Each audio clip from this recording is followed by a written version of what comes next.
బంధాలలో పాపమే సోకని పరిశుద్ధుడేడి పాప పరిహారార్థం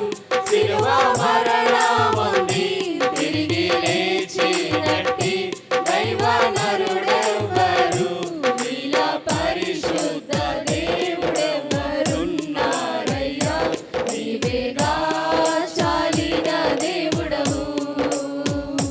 నీలా పరిశుద్ధ